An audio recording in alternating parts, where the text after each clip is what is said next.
Hi guys, my name is Emily. This is the first time I'm filming in a very long time. So in September I went into grad school at McMaster University, and most of this month has been working towards pitching a thesis proposal, which has been a fun adventure. So much reading, so much research, which I will show you some of the books that I have been reading in my September wrap-up, which I am doing right now. I do have some pre-filmed content left. During the summer I kind of thought that I wouldn't be able to film as often, so there is some content pre-filmed still to come, but I also just wanted to put this out there. I'm sorry if I don't respond to comments right away.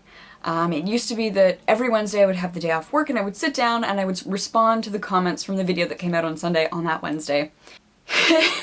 Finding time to do anything personal. I haven't read a book just for me in all of September.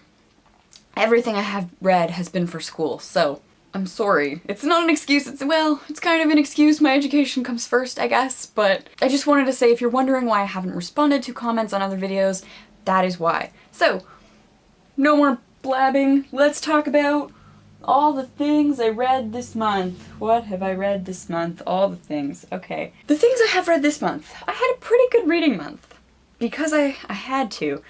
So let's, I guess, start with something fun.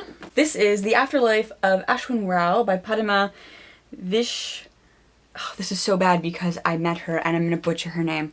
I'm just gonna show you the cover. So this is a piece of Canadian literature on the Air India bombing, the 1985 Air India bombing, and I had the opportunity to hear her speak about the book, and she signed my book, which was really cool. Ashwin Rao is a therapist who is interviewing all these people who have experienced losses in the Air India bombing, because he himself has experienced a loss and he doesn't really know how to deal with that. And so Ashwin is our mediator and kind of the person who gives us all the information about the Air India bombing, about some of the conflicts back in India that were happening in the 1980s.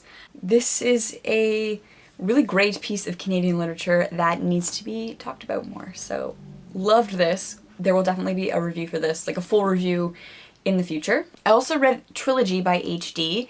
This is a collection of 3 kind of long poems, and it's very strange, very surreal. It reminds me a lot of Yeats and his weird ideas about gyres and time and repeating personalities and characters and situations and all this circular stuff that Yeats talks about. It was bizarre, but it was interesting too, so not sure this was the most enjoyable reading experience, but I read it. I am TAing a course on fairy tales, and I get to read the readings too. So I had to read some things out of Arabian Nights, which is very sexist, very racist. There's no way getting around that. It's just all the sexism, all the racism, but also at the same time, kind of empowering, because a lot of the stories that we read had women who were the smart ones, or like they were the ones that were figuring out that the person that's showing up is the thief in disguise, or they had sexual desires, like they were just open and they were just having orgies, which is kind of like the racist, exotic part. But like the fact that they had sexual desires is cool. So it's a very conflicting text. We talked about it a lot in lecture. Then I am also working my way through the folk and fairy tales. This is an edited collection by a bunch of different people. We have a lot of versions of different fairy tales. The one book that I did read for pleasure in the very first week of TA training, and that is Alone in the Classroom by Elizabeth Hay. I started this at the end of the summer, actually. This was bizarre. I read Elizabeth Hay in high school, didn't like Late Nights on Air, found this in a used bookshop, thought I'd give it another shot because a lot of people love her. I still don't think I like her writing style, and I don't think there'll be a review for this because I don't really have much to say about it. Okay, this was cool, and I read this because I had the opportunity to hear Kim Fu speak on McMaster campus, and she did a reading from it, and it was great. This book guys, this book. If you read one thing in the rest of this year, make it this book. So this is about Peter Wang, a trans person. I say trans person and I use he because throughout most of the book, Peter is male and is identified as male. It's a very interesting story, looking at masculinity, looking at Chinese masculinity, looking at Canadian identity as a Chinese Canadian man, and how that all fits together with Peter not feeling right in his male body. It was very good.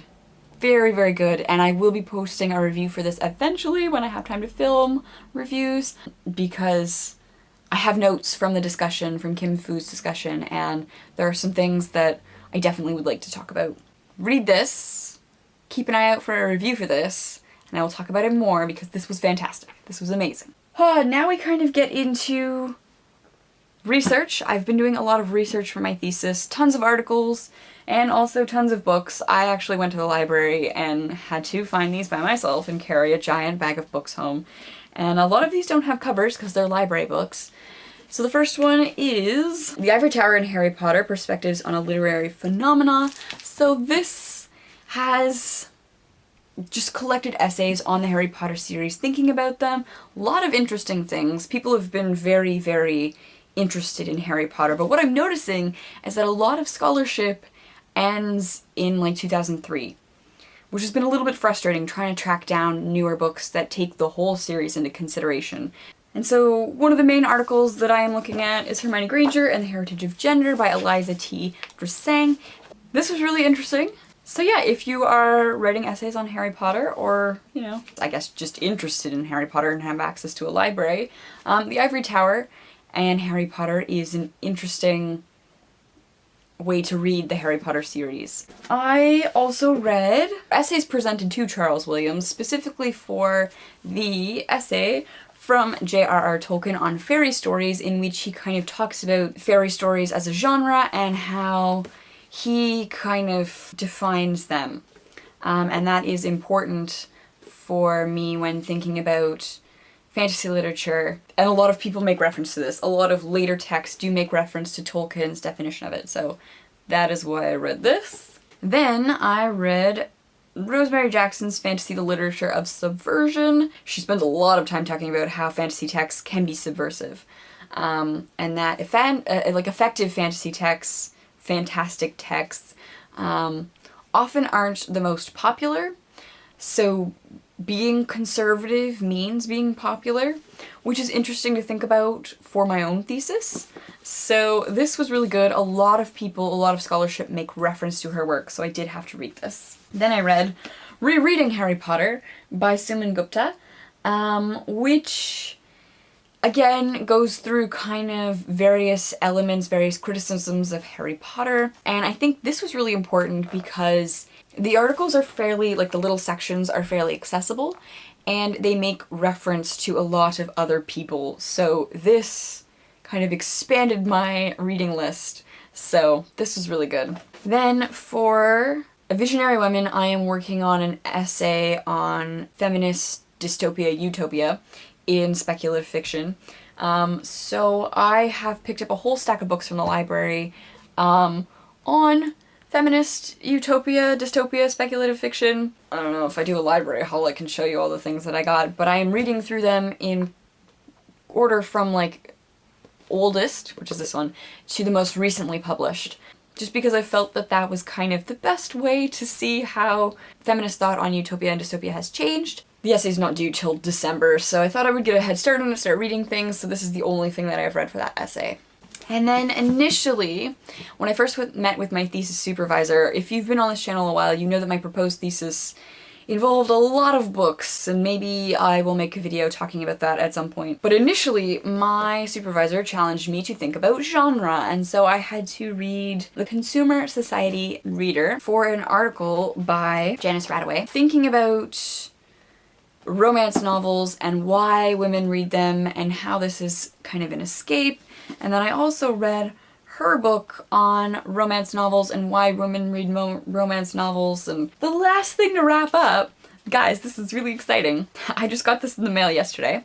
I subscribed to The Walrus, which is a Canadian magazine. The advertisement for it made it look like it contained a lot of literature and like smart little short articles. I thought it would be fun to subscribe to something like this just to read something that isn't weird theoretical crap. That is why I subscribed to The Walrus, and I have been really enjoying this magazine so far.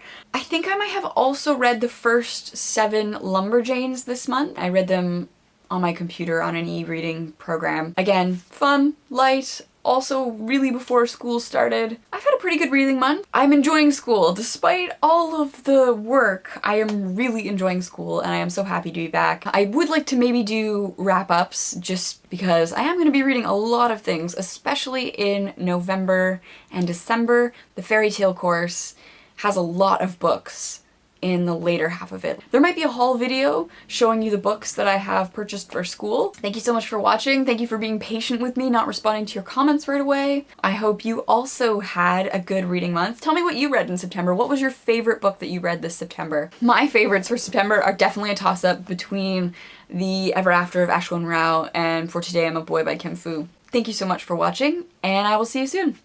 Bye!